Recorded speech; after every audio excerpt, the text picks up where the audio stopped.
So just a quick higher view, the partner series is intended to give, I guess, best practices around things that we know our customers are doing on an ongoing basis. Last month, we talked about trade shows and sort of best practices around doing trade shows with David Fishburne at Wirecrafters, who does about a dozen trade shows a year. Next month, we're going to be talking, we're in Derby country, so our theme for the next month is Derby, Leather, and Spirits, but we're going to come at that from the angle of kind of like premier higher end events with Tom Pfeiffer, with TKO Fight Club.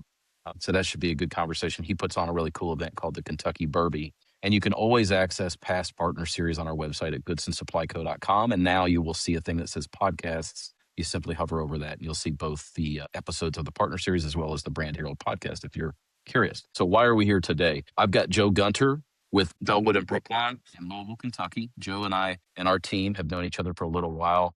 Amazing organization in Louisville. And we're thankful for the opportunities that he's given us to help them. We're going to talk about putting on a great golf outing. I mean, our topic this month is around spring events and golf outings. And specifically, Joe's going to talk about a pretty sizable golf outing that they put on every year. And Leslie on our team has worked with Joe, and she's done a great job. So hopefully you walk away from here with some better planning habits, some tips and tools to increase and have stronger attendance. And overall, always, the idea is just a smoother event day. So with that, Joe, if you would, just give people a couple of minutes on you, just who you are, how'd you find your way to Bellewood and Brooklawn, and your background. Yeah, so I guess I'm originally from Knoxville, Tennessee. Moved up here to Louisville, Kentucky to attend seminary. That probably been around 2008, and just kind of fell in love with Louisville. Was in the pastorate for a while. Was a pastor at a few churches here in Louisville, and then also in Mississippi. Pandemic hit, came back. And fundraisers, nonprofits, that was kind of in my background. Started at Maryville College while I was at Maryville College doing my undergraduate work, working in their development department. The last pastor position I had was an associate pastor of missions. So part of my role was to raise funds for our partnerships that we had from local in Mississippi to across the world, doing missionary work. Worked with another nonprofit as kind of their development manager. And then 2 years ago came on to Bellewood. I mean, it was just a great fit. Their faith heritage kind of matched my pastoral background. Fundraising is relationship driven, which is kind of what I was doing from day one. So great mission, great work, changing the lives of kids. So it's something that you wake up knowing that you're making a difference, and it just makes work that when it's hard and there's hard days, I keep your eyes on, hey, we're really making a difference. And that makes a world to me. It's hard to believe it's been 2 years. I remember our first conversation. It doesn't seem that long ago. Yeah. Time flies. Well, I don't think our conversation was that long ago, because I think That's it true. took us a little while to kind of figure out. Right, a year and a half. Yeah. Yeah. When we went through a rebrand, a disaffiliation with 7 counties, you all helped us with that, with a lot of products that we were kind of helping launch out. So, yeah. So let's kind of transition with what we're here to talk about, which is you guys have your golf outing in June, I think every year, or have had it in June. Correct. And it's June 22nd. According to our conversation, June 22nd, 2026. And where's it going to be held? Persimmon Ridge Golf Club.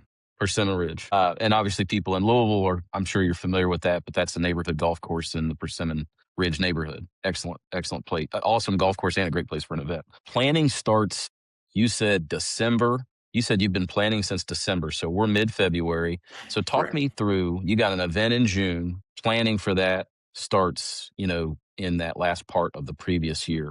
And what does that look like? Well, the first thing is securing your spot, making sure that Persimmon Ridge wants you back, and making sure that you kind of sign that contract, and making sure that you've kind of talked through what are we going to be serving there food-wise, how many people we anticipate on being there. So getting that contract. So once we get that contract, then we start having initial conversations with sponsors. So we've already secured 2 sponsors for this event. I've already reached out to Leslie about tea gifts. So those are things that we've already started up. We've already launched our registration page, although we've not promoted it yet, but we've built that up. We've added it to the website. Facebook page, we got the event for the Facebook. We're kind of in a silent mode right now. We're not promoting it too heavily yet, but doing kind of the back end work. And that's kind of the next phase is going to be really pushing towards sponsors. And then after sponsors, trying to figure out how many spots do we have left to fill up? Because sponsors a lot of times will fill up teams Yeah. as well. My team has just told me that I was live. We were live for like 2 minutes just talking.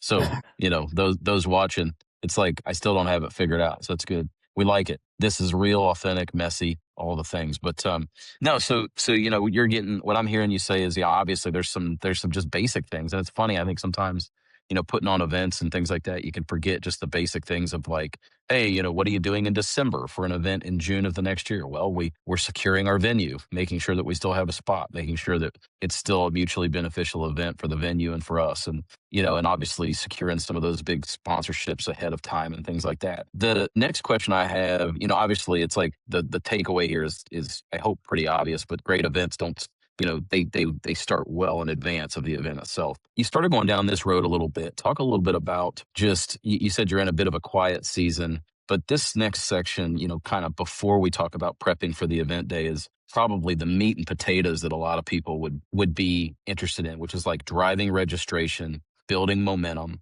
So it's like why marketing matters, some of the things you guys are doing. So I'm just trying to set the table for you. Talk to us a little bit quiet right now, but obviously things will be ramping up over the next few months to drive registration and momentum. Tell me a little bit about what that's going to look like. Yeah, so now we're in a totally different phase. So when I took over this position, the golf scramble was kind of on a decline. So we had to put a Okay. whole lot of resources and time and effort and building relationships. Right now, it's a little bit easier because right now we're just going to ask the people because we filled up the event last year. So we're going to invite those people that came last year to come back. But before then, it was reaching out to our board, making sure that our board knew about it, making sure that they're inviting their people. I think that's the first place that we would start was with our board. The second place is our vendors, the vendors that we have a relationship with.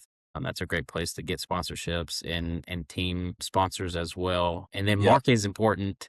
Not that I don't think we get anybody that clicks on a Facebook or just randomly comes, but it helps us as we're reaching out to people to it's on their radar. Oh, I saw that on Facebook. Oh, I saw that email. I saw that somewhere beforehand. It's not Yeah. basically a cold call. It's already on their radar. Now the personal touch, the relationship, then they're more likely to sign up. So the marketing is really important to just raise awareness so that you're not when you call them or you email them, making that personal touch or text message, it's not just out of the blue. It's like, they were already thinking about it and Yeah. considering that.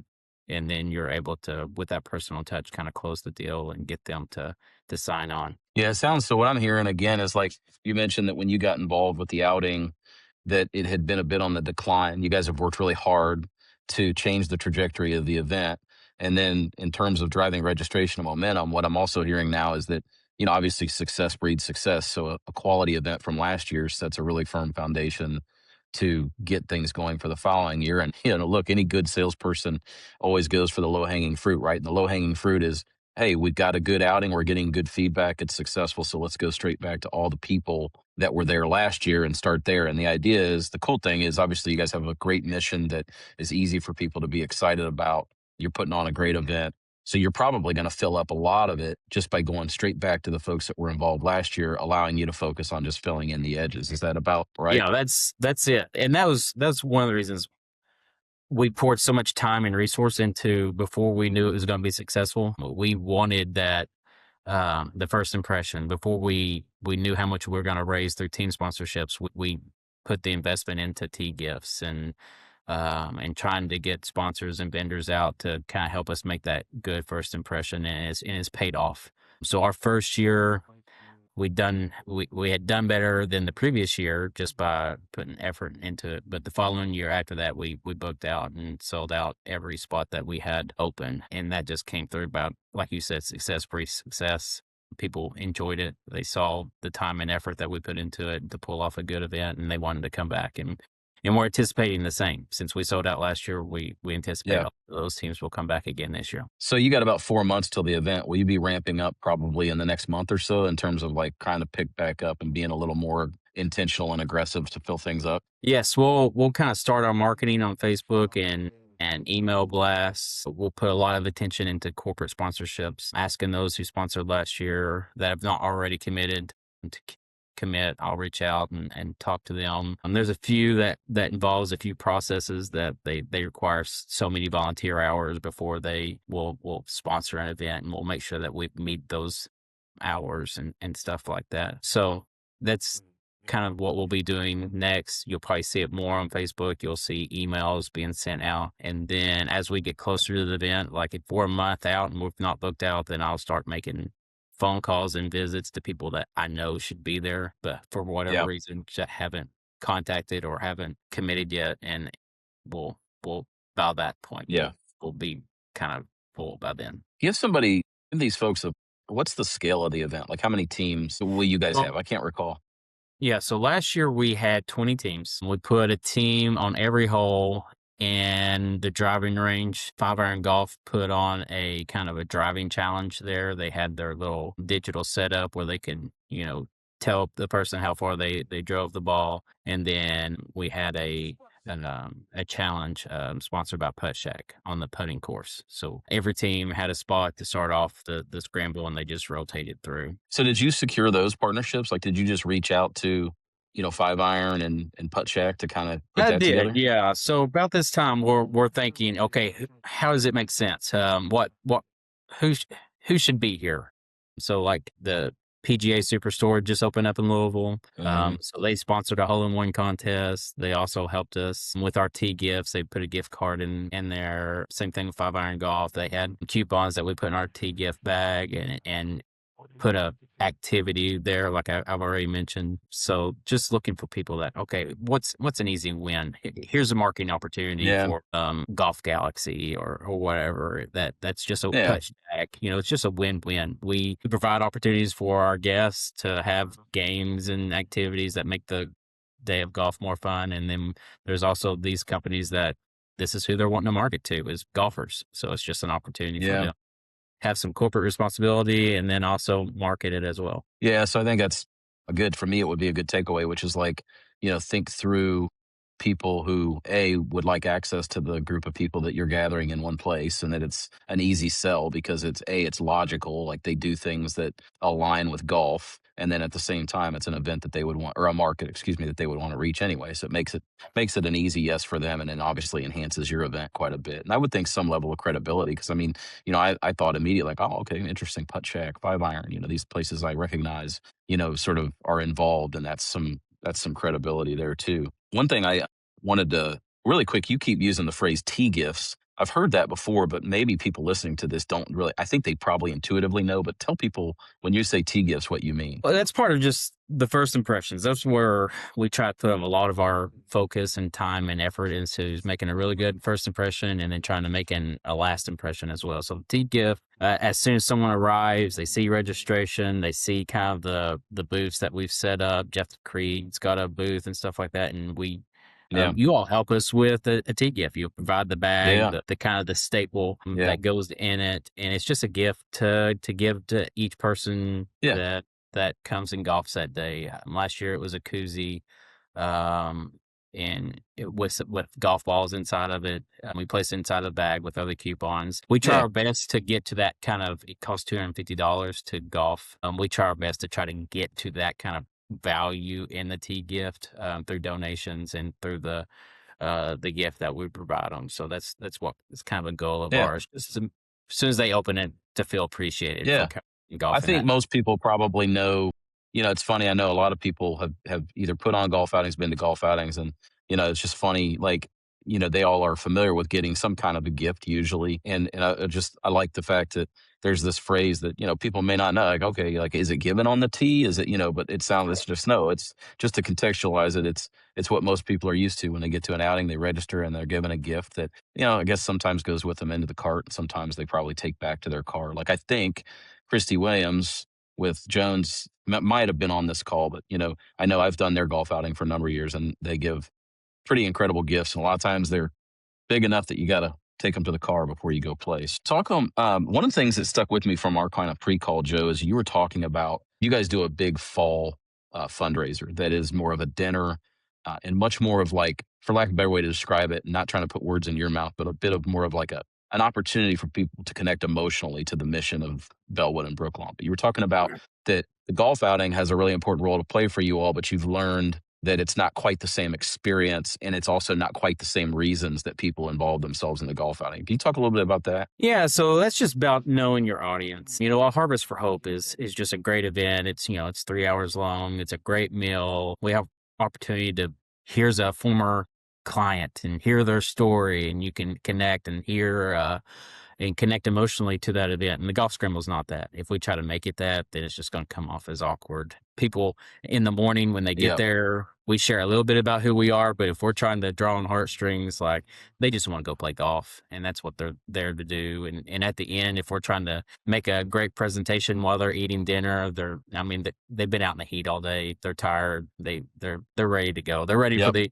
They're ready to see who won and get their prizes and look at the silent auction and go. So it's best to do that afterwards to make a good impression. Try to control what you can control that day and do it well, so that you have an open door. Yep. Like we can follow up with them, invite them to take tours, send them videos that we've produced about who we are and what we do. Some of that will have former clients in their testimonies. So we're really just looking for, sometimes, with the corporate sponsorships, sometimes people show up and they don't even know why they're there. There's just their company said, hey, we Yeah. sponsored this event. We're going to send 4 people. We want to send you. And they show up and they don't even know who we are and what we're doing. So it's an opportunity to make a good first impression so that we can have those conversations and stewardship later on. And it's not just a one-time follow-up. I mean, I'm 6 months. I'm still trying to send them Yeah. information. Thanks for attending our golf scramble. Because of this, kids are able to have Yeah. a Christmas and stuff like that. I think that the takeaway for me on that, and it's so good, it seems so simple, but it's what I hear you saying is like, understand what your event is and what it is not. Also understand the reality of why people are participating. In this case, the fact is that there's organizations that are supportive of your organization, or there's companies that are supportive of your organization. They're going to be involved in the outing.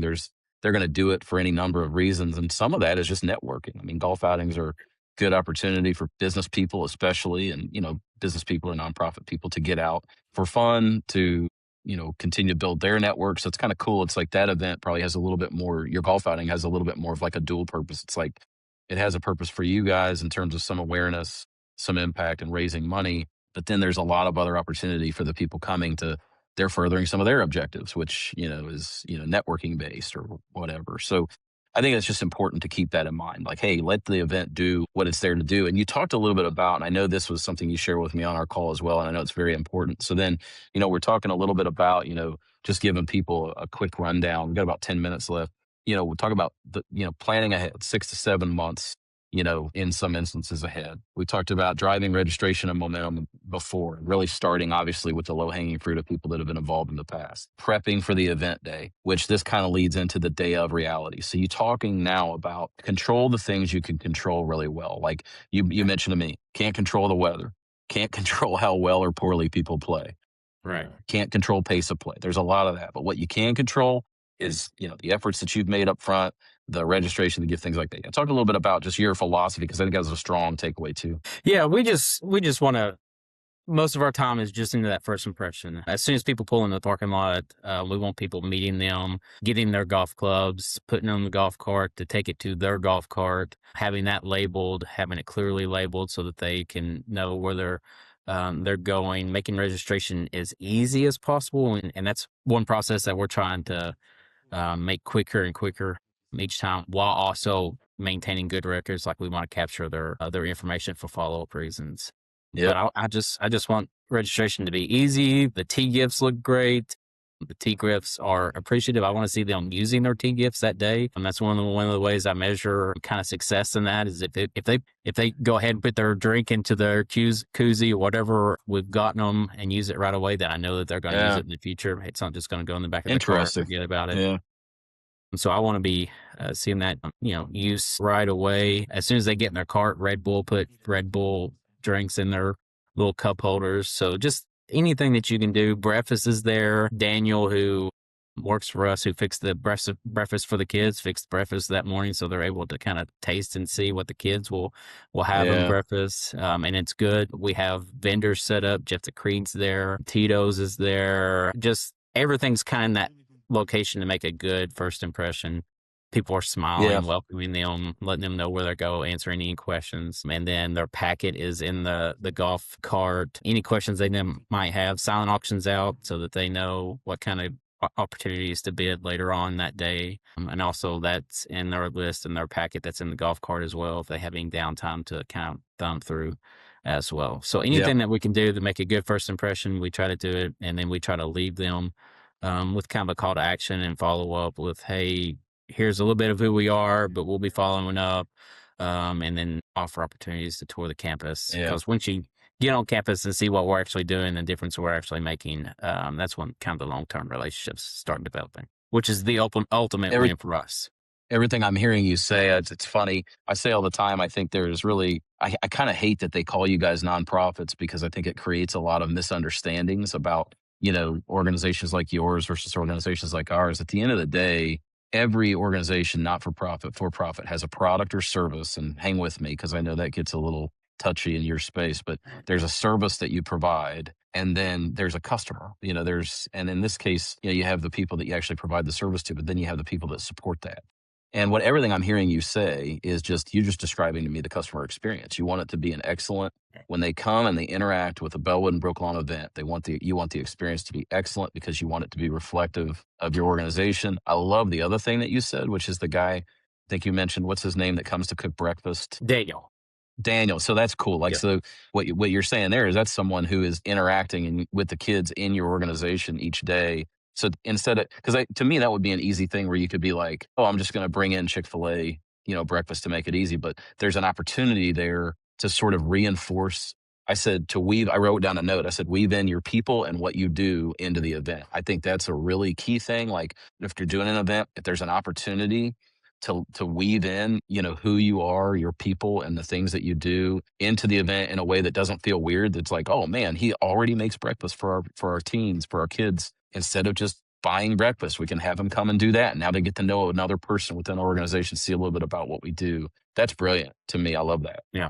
Well, another way that we try to weave it in as well is at each hole, we'll have a sign up that just kind of highlights some of the things that we'll do. Like we'll have a sign that says 91% of families that come to us will still be together a year later through our family preservation program. Through our residential treatments, we have a 74% success rate. And just try to highlight some of the things that we're doing and what we're doing so that, if you just showed up and thought you were just having a day of golf, then you can at least learn that, oh, this is a successful program that's doing a lot of good things, and highlight even, independent living program of 18 to 20 or 21-year-olds who that aged out foster care are being taken care of here in Louisville and in Bowling Green. I love that idea too, because just subtle, just taking the opportunity. Hey, we have all these people in one place. Let's take the opportunity to show them, educate them on who we are, what we do, the results that we're having, kind of on the side. That's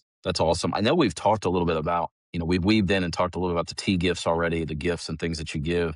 But I was kind of thinking, if I zoom out from the specific gifts that you give, I would love to just ask you the question, like, what is the role that you see like branded clothing and promotional items playing in an event like this? How does it support a lot of the things that you've said to this point? Well, I want it to be one of the takeaways that they have. Like I said, I want them to put it to use, because if they put it to use the right way, that they'll be using it in the future. And I want it to be something that reminds them of, hey, I had a really good day of golf that day, and here's an organization that I can identify with. One of the things that research is saying about fundraising is fewer people are giving to multiple organizations, but they're still giving to one or two. So our goal is to become their favorite nonprofit, to be a nonprofit that they identify with. And that's a good front door for us, is to give them this branded material that they can leave with, that reminds them later on when they're drinking their drink and they've got this branded koozie, or they're golfing later on and they got the branded golf balls, or whether it's a towel or whatever we might get feature. That's something that's just a subtle reminder of what we hope to be is their favorite nonprofit. That idea of giving them something that they use right away, I think is a really interesting idea. I never really thought about it that way. And we certainly do a lot of gifts sometimes that I would say are takeaways. Like I mentioned, something you take and put in your car that is more of a gift that you'll take and use at another time. But I love the idea of also just thinking through. I mean, there's a place for that. Like, don't get me wrong, anybody listening to this, like there's absolutely a place for that approach. But I love the idea too of some things that are thought through from the standpoint of just, hey, these are things that we're going to give you. You got here, and then you're going to use them right now throughout the day. And also just like the clothing and the items that you use in an event, just reinforcing the brand, making it easy to identify people, and just being another quality point of takeaway that should be reflective of the organization. We're getting kind of close to time. I've got a couple of minutes, Joe. Tell me, sort of like, what are your top do's and don'ts for somebody that's running an outing? Like if you were just giving them like, hey, here's one or two things I absolutely don't do this. I'm kind of putting you on the spot. I think I shared a little bit of this up front, but what are a couple things that you absolutely need to make sure? Like one thing I'm hearing is just efficient and easy check-in process and continuing to try to make that better and better. But yeah, what would you say to that? Yeah, so the don'ts, I would say don't wait until the last minute to get branded items. And the first year we did it, That's a we plan. were going through a disaffiliation, so we're doing a whole new logo, and it comes off, if you wait till the last minute, it comes off as cheap, even though it's not cheap, because I guess last minute promo things that can get those items out to you quickly just comes out to where when we've used you all, it's great quality, it lasts. I still use the koozie. I still, the things that we still have are lasting. And that's what I want. I don't want to be something that fades, because I feel like in the long term, if they're still using it, it kind of looks bad and looks cheap. So Yeah. that'd be one don't wait till the last minute. If you know that there's tea gifts, if you know that you're going to book out like we are pretty certain that we are, go ahead and secure those gifts, or at least be thinking through them right now. Yeah. What's popular for golfers or things like that. And the second don't, we kind of already talked through this. Don't make it something it's not. Don't feel, because you're going to feel this. You're going to be so excited about your mission that you want to just tell everyone about it. But if you give a 30-minute speech on how awesome your organization is while someone's really ready to go play golf, it's just not going to hit. Yeah. So know that, do follow up, because I think one of the worst things you can do is just have the great event and then not do anything with it. So do follow up, have a follow-up plan, have a scheduled plan as well. So that way you're not overwhelming them with a whole bunch of stuff right at the end, but that you've got it scheduled out. I'd like to do about once a month, just a quick follow-up and kind of a thank you again. Here's what we're doing with the funds that was raised. And do send pictures. People love seeing pictures of them with their foursome or playing golf and things like that. That's a great way to kind of have people share what you did on their own social media. So don't miss that opportunity to take pictures of what happened that day and share it to the people that were in attendance. Ultimately, I mean, we talk about product and things like that. Like our product is joy. People want to know at the end of the day that they made a difference, and there's a joy in giving. And that's what we're helping people do is experience the joy of giving, knowing that they had not only a good day on the golf course, hopefully with the foursome that they had a great time with, but knowing that they really made a difference. And that's our job, is to help them know that for sure.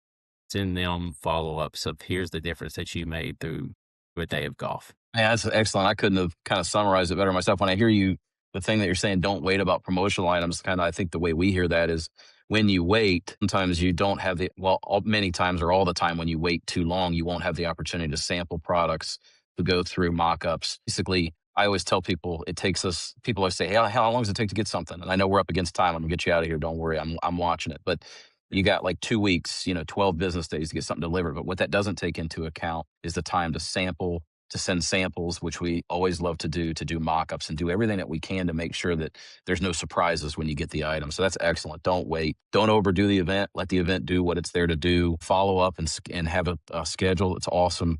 And pictures. You're right. People love that. So, and I am certain that what we just went through there and what you just went through will probably be a part of our wrap up for this. So, Joe, everybody, look, first, everyone that's taken the time to do this, I'm 2 minutes over. I promise we're about wrapped up here. Thank you for being here. Hopefully, you've come away with just some good tips and tricks, or information on how to run a great golf outing. I'm sure that tell you what, Joe, tell people if they want to connect with you in Bellewood and Brooklawn, what's the best way to do that? Yeah, so the best way probably email. So it's Gunter, Gunter at BellewoodandBrooklawn.org, or our website will probably be the two easiest ways to get in touch with us. Awesome. All right. Like I said, partner series next month, Derby, Leather, and Spirits. We got Tom Pfeiffer from TKO Fight Club to talk about putting on kind of a really high-end event, which, Joe, you guys do in the fall. So thanks again for being here. Thanks, everybody who joined. Hopefully this was helpful and you've come away with something that helps you do your next event really well. soon. Thank you.